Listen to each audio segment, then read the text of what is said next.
नमस्कार, आप देख रहे हैं बड़ी खबर। मैं हूं वेदांत अग्रवाल। हम इस वक्त पंजाब के डेरा बस्सी में मौजूद हैं, जो मोहाली डिस्ट्रिक्ट के पास है। और यहां की सबसे पहले आपको तस्वीरें दिखा देते हैं। पंजाब में पिछले 50 घंटों में पूरे साल का 50% कोटा जो है वो बारिश का पूरा हो गया। और डेरा बस्सी की ये जो सोसाइटी है, यहाँ पर तमाम तस्वीरें वायरल भी हुई थी कि किस तरीके से पानी यहाँ पर बुरी तरीके से भर गया था। नी डीप वाटर यहाँ पर मौजूद है और रेस्क्यू ऑपरेशंस इस वक्त भी चल रहे हैं। यहाँ के जो रेजिडेंट्स हैं वो परेशान हैं, यहाँ पे हाल बेहाल है, क्योंकि बहुत सारे लोग अभी भी ऊपरी मंजिलों पर मौजूद हैं, वो वहाँ पर ट्रैप्ड हैं बुरी तरीके से। और अगर हम आपको तस्वीरें दिखाएं, मैं अपने कैमरा सहयोगी से बोलूँगा कि मुझे फॉलो करें, तो वो आप देख सकते हैं यहाँ पर कि किस तरीके से लोग तैर रहे हैं। लोग यहाँ पर तैर रहे हैं इस कोशिश में कि वो जो लोग ट्रैप्ड हैं वहाँ पर उनको किसी तरीके से पानी पहुँचा सके, किसी तरीके से खाना पहुँचा सके, क्योंकि 50 घंटों से यहाँ पर ना ही बिजली की सप्लाई है, ना ही यहाँ पर खाने की सप्लाई है, ना पानी की सप्लाई है। तो यहाँ पर लोगों को बहुत तकलीफ हो रही है। यहाँ पर एनडीआरएफ के भी कई पर्सनल मौजूद थे। पिछले कुछ देर में हमने देखा कि काफ़ी टाइम से यहाँ पर एनडीआरएफ के पर्सनल मौजूद थे। और अभी भी यहाँ पर पूरी कोशिश जारी है कि लोगों को रेस्क्यू करा जा सके, एवैक्यूएट करके और सेफ जगहों पर ले जाया जा सके, सुरक्षित जगहों पर ले जाया जा सके। ये यहाँ पर कोशिश जारी है। समय यहाँ पर आप गाड़ियों को देखिए, किस तरीके से गाड़ियाँ इस पानी के अंदर डूबी हुई हैं बुरी तरीके से। ये पार्किंग एरिया है और लोकल एडमिनिस्ट्रेशन का ये कहना है कि लगभग 50 गाड़ियाँ पिछले 2 दिन में सबमर्ज इतनी बुरी तरीके से हो चुकी थी फ्लड्स में कि वो इस सोसाइटी के बाहर वॉश अवे हो गई थी। अब देखिए यहाँ पर पंजाब में जो स्थिति है वो ये डेरा बस्सी के अलावा मोहाली में, चंडीगढ़ में भी इसी तरीके के हालात इस समय बरकरार हैं।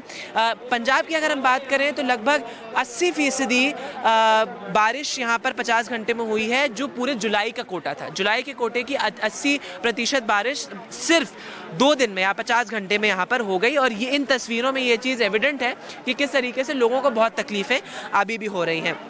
पंजाब के साथ अगर हम बात करें हरियाणा की, तो हरियाणा में भी इसी तरीके की स्थिति मौजूद है। आज मनोहर लाल खट्टर ने एक हाई लेवल मीटिंग भी बुलाई, बैठक भी बुलाई इस पूरे मामले का जायज़ा लेने के लिए। और पंजाब से अब हम देखिए रुख करते हैं हिमाचल का। तो हिमाचल में फ्लैश फ्लड्स, लैंडस्लाइड्स लगातार बनी हुई थी। इनफैक्ट हिमाचल में स्थिति इतनी ख़राब थी कि वहाँ पर चीफ मिनिस्टर ने ये चीज़ एनडीटीवी से कही कि 20 लोगों की मौत हो चुकी है फ्लैश फ्लड्स की वजह से, लैंडस्लाइड्स की वजह से लगातार। और हिमाचल में कई जगहों पर हमने देखा कि किस तरीके से जो घर थे वो कोलैप्स हो गए, एक पैक ऑफ कार्ड्स की तरह किस तरीके से पूरे घर वहाँ पे कोलैप्स कर गए। और अलग अलग जगहों पर जो मेन हाईवेज़ हैं वो ब्लॉक्ड हैं, वहाँ पर कई टूरिस्ट स्ट्रैंडेड हैं पिछले 2 दिनों में। और रेस्क्यू ऑपरेशन इस समय चल रहे हैं। वहाँ पर एनडीआरएफ की टीमें मौजूद हैं, central rescue team, state rescue teams मौजूद हैं। इनफैक्ट वहाँ पर पुलिस भी लगातार मौके का जायज़ा ले रही है। और इस समय स्थिति वहाँ पर हिमाचल की सबसे ख़राब है। और हिमाचल से अब उत्तराखंड की तरफ भी ये बारिश बढ़ने वाली है। लेकिन हिमाचल की अगर हम बात करें तो आपको और कुछ तस्वीरें दिखाते हैं आज की। सबसे पहले हम बात करते हैं मंडी में जो महादेव मंदिर है, वो हमने देखा किस तरीके से आज महादेव मंदिर पानी में पूरी तरीके से बह गया, पूरी तरीके से डूब गया था वो महादेव मंदिर। उसके बाद हम बात करते हैं लाहौल के नर्सरी ब्रिज की, तो वो भी वहाँ पर कोलैप्स कर गया था पूरी तरीके से। ये इनफैक्ट ओवर ब्रिजेस जो हैं वहाँ पर, खासकर जो छोटे ओवर ब्रिजेस हैं, छोटे फ्लाईओवर्स हैं, वो बहुत बुरी तरीके से इम्पैक्टेड हैं लगातार बारिश के चलते। और हम उसके आगे चलते हैं तो चंबा चमेरा में जो लेक है वो पूरी तरीके से फ्लडेड है। वहाँ पे देखिए जो ब्यास है वो इस समय वाटर लेवल, जो डेंजर लेवल है उसके ऊपर बह रही है, तो उसका असर जाहिर है उसकी ट्रिब्यूटरीज पर भी हो रहा है। और ये जो छोटी लेक्स हैं उस पर भी हो रहा है कि वो डेंजर लेवल से ऊपर वहाँ पर ओवरफ्लो कर रही है। अच्छा, अब हम बात करते हैं कुल्लू हाउस, जो कुल्लू में घर है वो किस तरीके से बह गया। कई लोगों को वहाँ पर इस वजह से घायल भी हुए। अब हम आपको सुनवाते हैं कि जो चीफ मिनिस्टर हैं वहाँ के सुखविंदर सिंह सुक्खू, उनका क्या कहना था, उन्होंने किस तरीके से आज मौके का जायज़ा लिया, क्या इस समय हालात है ग्राउंड पर। आइए सुनते हैं कि उन्होंने क्या बातचीत करी एनडीटीवी के साथ।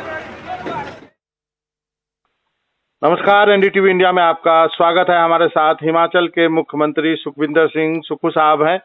सर, अभी तक जो आपने जायजा लिया है, अभी क्या हालात हैं हिमाचल प्रदेश के, कितने जान माल का नुकसान हुआ है? जो इंसानी जिंदगी है वो तो तकरीबन अभी 17 की डेथ कंफर्म हुई है और जो हमारा रेस्क्यू ऑपरेशन है वो हमारा कंप्लीट हो गया है। 18 घंटे से कुल्लू नगवाई है एक मंडी जिले के और कुल्लू की बाउंड्री में है। रात 2 बजे 6 लोगों की रेस्क्यू करके उनकी जान बचाई। वो 18 घंटे से फंसे हुए थे। आलू ग्राउंड मनाली में 22 लोग एक बिल्डिंग में थे। उनकी आज सुबह ही 6 बजे पिछले 20 घंटों से वो पूरी रात वहां फंसे रहे।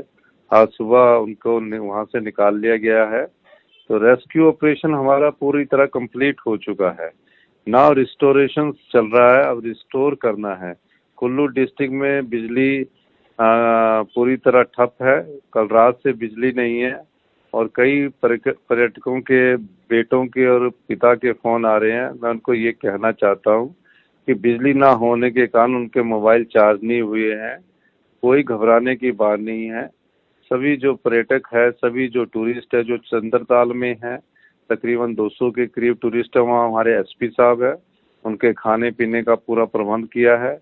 तेलंगी नाला और पागल नाला के बीच भी कुछ पर्यटक हमारे फंसे हैं, वहाँ भी हमने खाने का उनका पूरा इंतजाम किया है। जैसे ही रास्ता खुलते हैं या मौसम खुलता है, उनको एयरलिफ्ट करवाने की सुविधा हिमाचल प्रदेश सरकार के द्वारा उपलब्ध करवा दी जाएगी। जहाँ तक तबाही का मंजर है, 50 वर्ष में पहली बार ऐसी तबाही देखी गई है कि लगातार 72 घंटे बारिश होने के बावजूद सब सारी डिस्ट्रिक्ट में, पूरे डिस्ट्रिक्ट में, चाहे वो उन्ना पंजाब के साथ लगता हुआ उन्ना, मुझे यही पूछना था सुखू साहब, सबसे प्रभावित इलाका कौन सा है? सबसे प्रभावित इलाका हमारा कुल्लू डिस्ट्रिक्ट है और मंडी डिस्ट्रिक्ट की शहरी है क्षेत्र है। परिवहन व्यवस्था का क्या हाल है? प्रभावित तो सारा हिमाचल प्रदेश हुआ है। बड़े से बड़े पुल बह गए हैं, लेकिन प्रशासन की सख्ता से चेतावनी के बाद कोई नदी नालों के पास नहीं गया, इसलिए ह्यूमन लॉस कम हुआ।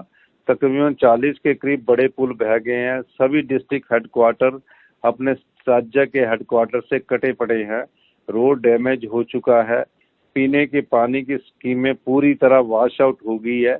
वो इसलिए वॉश आउट हुई है क्योंकि पानी जो है वो नदियों से ही उठाकर हम लाते थे, वो सारी वॉश आउट हो गई है। तो हमारा सबसे प्रभावित जो अभी इस समय डिस्ट्रिक्ट है वो कुल्लू डिस्ट्रिक्ट है, जिसमें बिजली की सुविधा उपलब्ध करवाना आज रात में हमारी कोशिश है। पिछले 18 घंटे से वहाँ बिजली नहीं है, इसके कारण कई पर्यटकों के मोबाइल चार्ज नहीं हो सके हैं। तो हम इस दृष्टि से पूरा काम कर रहे हैं। अगर बारिश जैसे ही रुकती है तो मेरा ये मानना है कि अगले 48 घंटे में हम लोगों जो सड़क परिवहन है आवाजाही के लिए खोल देंगे। क्योंकि सर आपदा में 3 चीजें बहुत इंपॉर्टेंट होती है, ड्रिंकिंग वाटर, बिजली की वजह से मोबाइल होगा और परिवहन के क्या हालत हैं? सब चीज तो ठप हो गया होगा। हाँ, परिवहन टफ है, लेकिन हम रास्ते खोलने की कोशिश कर रहे हैं। जहाँ जहाँ लैंडस्लाइड्स हुआ है, हमारी पूरी कोशिश है थोड़ी बारिश और रुक जाएगी। जैसे अभी रुकी, थोड़ी देर के लिए रुकी, अगर रुकेगी तो मेरा ये मानना है कि अगर ये हमें 8 घंटे भी बारिश रुकने के देते हैं तो हमारा ये प्रयास होगा। मैंने डायरेक्शन दे रखे कि 8 घंटों में हम सारी सड़कों को खोलने की कोशिश करेंगे। उसके लिए मशीनरी वगैरह हमने तैयार रखी है। केंद्र से क्या चाहते हैं सर? सुखू साहब, केंद्र से क्या चाहते हैं? केंद्र से क्या मदद? बहुत बड़ी आपदा आई है। प्रधानमंत्री नरेंद्र मोदी जी ने भी मुझसे बात की है और सहायता का आश्वासन दिया है। हमारे हिसाब से इसे राष्ट्रीय आपदा घोषित किया जाना चाहिए। हमें इस ट्रेजेडी से उबरने के लिए काफी वक्त लगेगा और उसमें हमें आर्थिक सहायता की बहुत जरूरत है। हम वैसे अपने तरह से भी आर्थिक सहायता में कोई कमी नहीं रख रहे हैं, बस मौका मिलने की बात है, बारिश रुकने की बात है। सड़कें हम अगले 8 घंटे में खोल देंगे। अगर सुखू साहब सबसे अंतिम सवाल है, सबसे बड़ी सीख आपको इस आपदा से क्या मिली है? बेतरतीब कंस्ट्रक्शन रोका जाए, पहाड़ों से छेड़छानी नहीं होनी चाहिए। नहीं, आपको एक चीज मैं बताना चाहूंगा जी। हमारे यहाँ ना नदी के किनारे भी कोई बिल्डिंग ज्यादा नहीं है। टाउन एंड कंट्री प्लानिंग का एक्ट लागू होता है, नेशनल हाईवे में भी एक्ट लागू होता है। हमारा जो नुकसान वो लैंडस्लाइड से मौतें हुई है, किसी लैंडस्लाइड्स के कारण मौत हुई है। कोई गांव में था, वहाँ एक पहाड़ी दरगाह की, तो रात को लैंडस्लाइड से मौत हुई है। कोई जो ये फ्लड आया, बाढ़ आई है, इससे मौतें कम हुई है। इससे सिर्फ जो बादल क्लाउड बर्स्ट होता है और डैम में पानी खुलता है, और जब हम डैम का पानी खोल देते हैं तो इससे इर्द गिर्द के सारे रास्तों में काफी फर्क पड़ता है, और बारिश के कारण सड़कों में और लैंडस्लाइड हुआ है, पानी की योजनाएं पूरी ठप हो जाती है, पुल उठ जाते हैं। ये है कारण। सीख क्या है? सीख हमारी पहले से तैयारी थी। सीख ये है कि हमें ऐसी चीजों से बच के चलना है, और हम अभी उसका जो बच के चलने वाली है उसमें एहतियात हम खुद भी बरत रहे हैं। तभी तो, अगर हमारे में सीख थी तभी तो ये इतनी कम मौत हुई है जी। नहीं तो नुकसान, जिस प्रकार की आपदा है 50 वर्ष में ऐसी आपदा नहीं देखी गई है, बहुत बड़ा नुकसान होता, लेकिन हम बच गए, भगवान का शुक्र है। चलिए सुक्खू साहब, आपका बहुत बहुत शुक्रिया, आपने वक्त निकाला एनडीटीवी से बातचीत के लिए। धन्यवाद सर।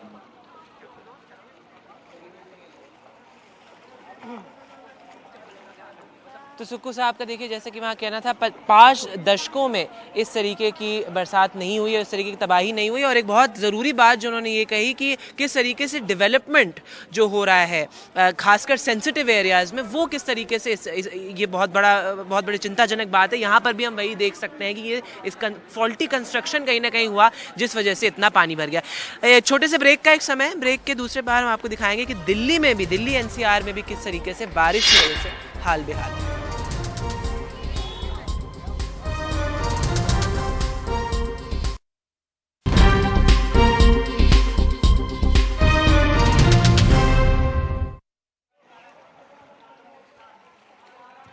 नमस्कार, एक बार फिर से आपका स्वागत है बड़ी खबर में। मैं हूं वेदांत अग्रवाल। यहाँ पर इस समय हम डेरा बस्सी में मौजूद हैं, पंजाब में, और हमारा फोकस जो है वो किस तरीके से मॉनसून फ्यूरी जो एक है, बरसात हिमाचल से लेकर उत्तराखंड, पंजाब और दिल्ली में भी किस तरीके से उसने हाल बेहाल कर रखा है। दिल्ली की अगर बात करें तो कल दिल्ली में 40 साल में पहली बार एक रिकॉर्ड जुलाई रेन कल दिल्ली ने रिकॉर्ड करी है। 40 साल में इतनी बरसात इतनी इस लेवल की बरसात एक दिन में कभी नहीं हुई दिल्ली में। और आज भी हमने देखा कि किस तरीके से उसका इम्पैक्ट अभी भी विजिबल है। साउथ दिल्ली की अगर बात करें, कई एरियाज़ अभी भी वाटर लॉग थे, वहाँ पर अभी भी फ्लडिंग थी। कम्यूट में लोगों को बहुत प्रॉब्लम हो रही है। रोड्स किस तरीके से, सिविक इंफ्रास्ट्रक्चर दिल्ली का एक तरीके से कोलैप्स कर रहा है, ये हमने देखा कल। यहाँ तक कि कल हमने ये भी देखा किस तरीके से पीडब्ल्यूडी मिनिस्टर जो हैं दिल्ली की, आतिशी, उनके घर के बाहर पूरी तरीके से पानी भरा हुआ था, वाटर लॉगिंग थी। साथ ही अगर हम बात करें जो द्वारका और तमाम दिल्ली में जो एरियाज़ हैं जहाँ पर इंफ्रास्ट्रक्चर इतना मजबूत नहीं है, वहाँ तो हालात बहुत ही ख़राब थे। काफ़ी एरियाज़ वाटर लॉग थे, कम्यूट में प्रॉब्लम हो रही थी। दिल्ली में आज स्कूल भी बंद करने का आदेश दे दिया गया था। गुरुग्राम की हम बात करें तो गुरुग्राम में आज वर्क फ्रॉम होम था, यानी कि लोगों को ये एडवाइजरी दी गई थी कि आप घर से बाहर ना निकलें, अपना घर से ही काम करें। इतनी बुरी तरीके से पानी भरा हुआ था। तो गुरुग्राम के बाद नोएडा में भी इसी तरीके से हालात बने हुए थे। तो सिविक इंफ्रास्ट्रक्चर पर सवाल उठाए जा रहे हैं, पहले भी उठाए गए हैं, अभी भी लोग ये पूछ रहे हैं कि क्यों साल दर साल ऐसा होता है कि मॉनसून आता है और हमारा सिविक इंफ्रास्ट्रक्चर कोलैप्स करने लगता है। चाहे वो पंजाब हो, चाहे हिमाचल हो, चाहे उत्तराखंड हो, चाहे वो राजधानी दिल्ली हो, हर जगह का हाल एक ही है। तो इसी सवाल के साथ आज के लिए बड़ी खबर में इतना ही।